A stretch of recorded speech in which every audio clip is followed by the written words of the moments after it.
Les amis, il y a cette question qui revient assez souvent. Hein. Pourquoi est-ce que nos enfants nés ici, en Occident, Hexagone, en diaspora, hein, réussissent moins que ceux venus de notre Afrique natale, hein? Donc le constat est fait. Ceux qui viennent de notre Afrique natale, nos enfants qui viennent de notre Afrique natale, hein, réussissent mieux que ceux-là qui sont nés ici, avec toutes les chances qu'ils ont sur place, hein, de réussir là. Malgré tout ça, le niveau de réussite est bas. C'est logique. C'est bien facile à comprendre. Ceux sur place là, avec des parents, hein, sachant que ils peuvent bénéficier de l'aide sociale. Ah, mais ils restent à la maison, ils se tournent les pouces. Hein? Ils ne vont pas travailler. Oubliant que le parent est le miroir de l'enfant. Donc, ce que vous faites là, l'enfant le voit et copie. Vous êtes des exemples pour vos enfants dont ils vous voient faire. S'ils vous voient tourner les pouces tous les jours, ne pas aller travailler, eux aussi, bon, ils vont aller à l'école parce que oui, ils sont obligés d'y aller, hein, parce que bon, le parent est là derrière eux, vous les obligez d'y aller. Mais une fois grand, dans la tête là, ils vont se dire que bon, moi, une fois grand, je n'irai pas travailler, hein, puisque bon, mes parents, ils ne travaillent pas et ils s'en sortent. Hein. Donc, ils s'en sortent, ça veut dire on mange, on boit, sans savoir que vous calculez tout le temps les piécettes là. Hein, les piécettes que vous donne que vous recevez dans l'aide sociale là. Hein. Donc, vous vivez toujours là, vous cultivez la pauvreté. Donc, lui aussi, tout petit ne comprenant pas, il va grandir avec, il va se dire, bon voilà, s'ils peuvent s'acheter à manger, à boire, s'ils peuvent nous nourrir, donc c'est l'essentiel, hein, ils ne viseront pas loin. Donc, c'est comme ça. Eux aussi, ils copieront pareil. Alors que celui qui vient de notre Afrique natale, là, il a vu ses parents charbonner tous les jours. Je dis, même le parent qui n'a rien a sa caisse de cigarettes, a peut-être ses arachides.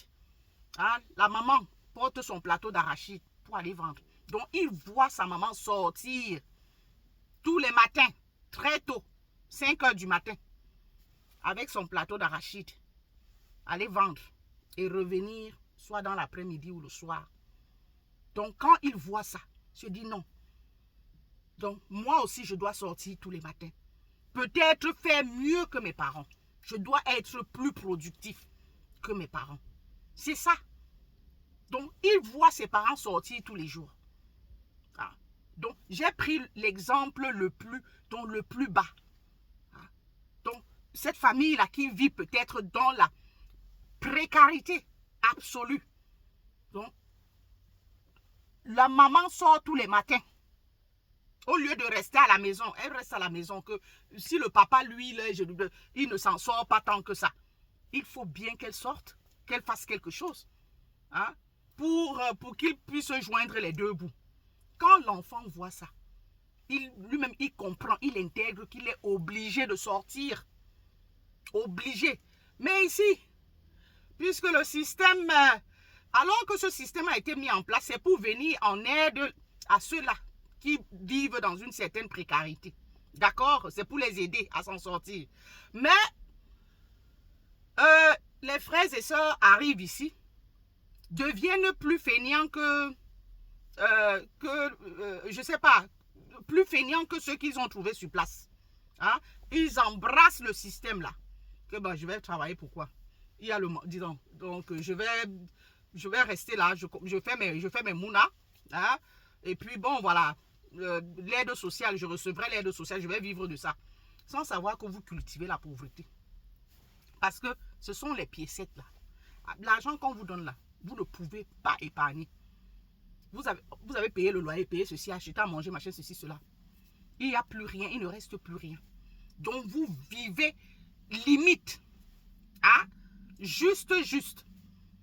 Ça veut dire que vous ne projetez pas votre vie là, vous ne la voyez pas plus loin que le bout de votre nez. Donc, vous vivez au jour le jour, en fonction de ce que la commune vous donne, sincèrement. Mais ça, c'est cultiver la pauvreté. Vous n'épargnez pas, vous ne faites point de réalisation. Et l'enfant, étant donné que le parent est le miroir de l'enfant,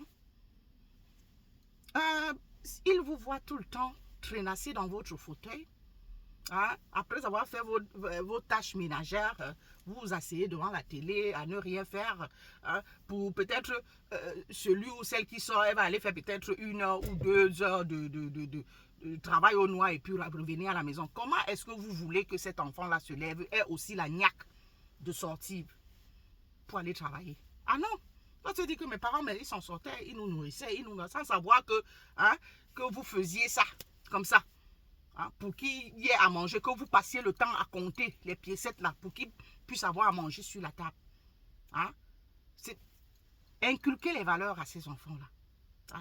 Amenez-les à sortir de ce carcan-là. Si vous choisissez de, je sais pas, de rester à la maison, sincèrement, si vous avez décidé de ne pas aller travailler, si vous êtes feignant, dites-leur, trouvez des prétextes, dites-leur que vous êtes peut-être malade, une maladie qui vous empêche d'aller travailler, mais que plus tard, ils ne doivent pas prendre exemple sur vous, il faut qu'ils aillent travailler.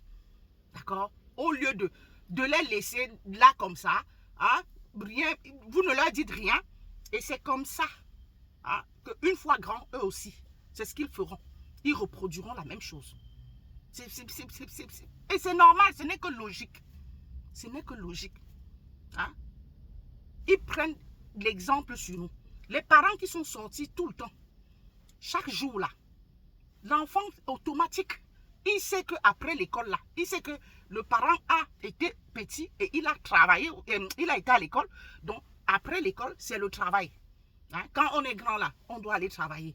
Donc du coup, lui aussi, il sait que après, dès qu'il aura fini avec son cursus scolaire, il tombera dans le monde du travail. C'est comme ça. C'est comme ça. Mais si vous êtes resté tout le temps à la maison, c'est normal qu'il ne faudra pas être surpris que votre enfant reproduise la même chose. Eh oui. Eh oui. Donc, c'est ça la réponse. Il n'y a rien de compliqué. Et ce n'est que logique. Comparé à ceux-là qui viennent de chez nous. Ils ont vu les parents travailler dur. Et du coup, eux aussi, ils reproduisent et ils veulent faire mieux. C'est pour ça, quand ils arrivent ici, ils sont déterminés. Et ils sont partis de là avec des conseils sur place que vous devez aussi donner aux vôtres. Eh oui.